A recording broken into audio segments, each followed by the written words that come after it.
देखिए, विरोध और सियासत अपनी जगह है, लेकिन 28 मई को नई संसद का इनॉग्रेशन होगा और इसके लिए तैयारियां भी पूरी कर ली गई हैं। एबीपी न्यूज के पास 28 मई के इनॉग्रेशन वाले कार्यक्रम की पूरी लिस्ट सामने आ चुकी है। इस इवेंट में कौन आएगा, कैसे नई संसद का इनॉग्रेशन होगा, यह आपको जानना चाहिए।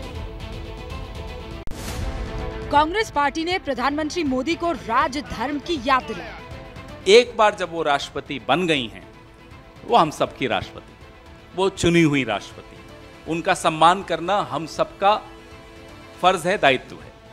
और अगर सरकार खुद उनका सम्मान नहीं कर रही है तो उस दायित्व का स्मरण दिलाना भी हमारा दायित्व है। राजधर्म याद दिलाना वो हमारा दायित्व है।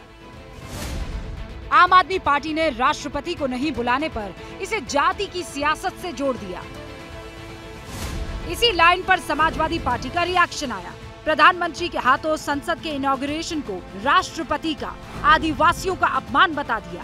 तो राष्ट्रपति जी को आमंत्रित तक नहीं किया। राष्ट्रपति जी के द्वारा उसका उद्घाटन होना चाहिए था, नहीं किया, इसलिए कि वो आदिवासी समाज की संवैधानिक अधिकार आरक्षण को भी खत्म कर रहे हैं। यहाँ तक कि महामहिम राष्ट्रपति जी का भी अपमान करने में ये चूक नहीं करते हैं। वोट लेने के लिए केवल सम्मान देते हैं। 2024 के चुनाव में जाति और धर्म किस तरह हावी रहने वाले हैं, इसका एग्जाम्पल इन बयानों में नजर आता है। नई संसद के उद्घाटन में विपक्ष ने आदिवासी समाज के अपमान का एंगल खोजा, तो जवाब केंद्रीय गृह मंत्री अमित शाह की तरफ से सीधा गुवाहाटी से आया, वो भी दावों के साथ। मैं कांग्रेस पार्टी को पूछना चाहता हूं, छत्तीसगढ़ में विधानसभा का भूमि पूजन श्रीमती सोनिया गांधी, श्री राहुल गांधी और वहां के मुख्यमंत्री ने किया। उस वक्त राज्यपाल महोदया कहां थी? वो ट्राइबल थी, आपने नहीं बुलाया।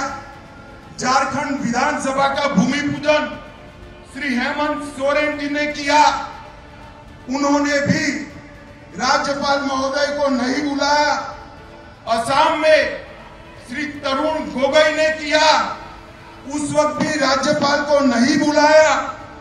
मणिपुर विधानसभा का लोकार्पण श्रीमती सोनिया गांधी और डॉक्टर मनमोहन सिंह ने किया, राज्यपाल नहीं थे।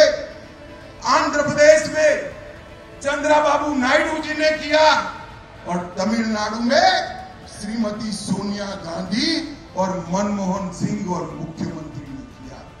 मैं आज कांग्रेस के मित्रों को पूछना चाहता हूं, जब आप करते हो तब ये सब कुछ ठीक होता है, और जब भारतीय जनता पार्टी करती है, मोदी जी करते हैं, आपकी वक्र दृष्टि इसका बहिष्कार करो। अमित शाह ने कांग्रेस पर डायरेक्ट हमला किया, कहा कि जो लोग लोकतंत्र के मंदिर का अपमान कर रहे हैं उन्हें पूरा देश देख रहा है। ये विपक्ष की ओछी राजनीति है। अमित शाह ने कहा कि कांग्रेस का इन मुद्दों से कुछ नहीं होने वाला, आएंगे तो मोदी ही, वो भी 300+ सीटों के साथ। के प्रधानमंत्री जी को संसद में बोलने नहीं देते। वो जब भी कोई कार्यक्रम करते हैं ये बहिष्कार करने जाते हैं। मैं आज कांग्रेस पार्टी के नेताओं को कहना चाहता हूं कि आपके बहिष्कार करने से कुछ नहीं होता।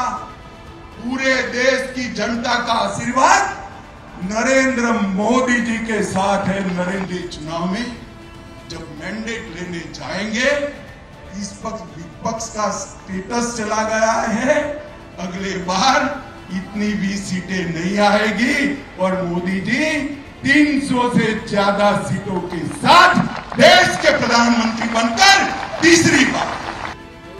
असल में अमित शाह को ये बयान इसलिए देना पड़ा क्योंकि 21 दलों ने इनॉग्रेशन का बॉयकॉट का ऐलान किया है।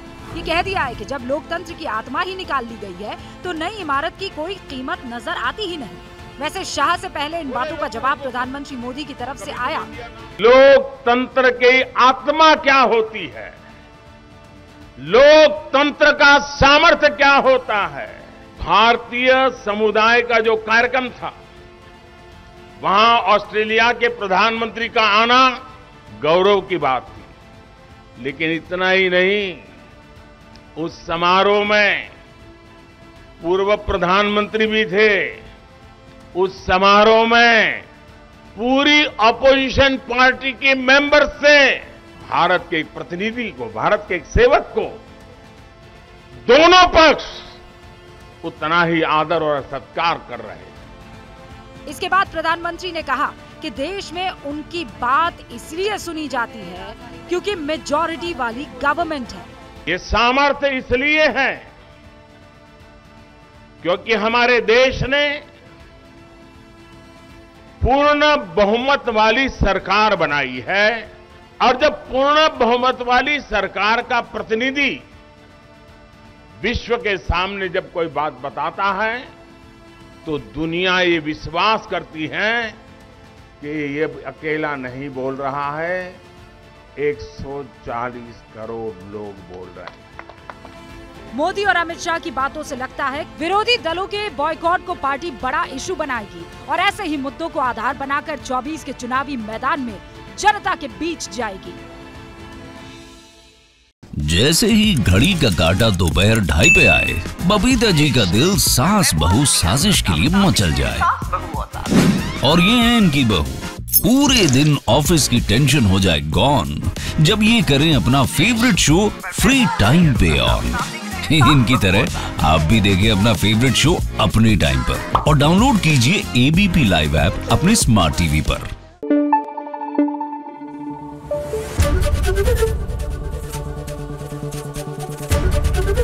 एबीपी न्यूज आपको रखे आगे।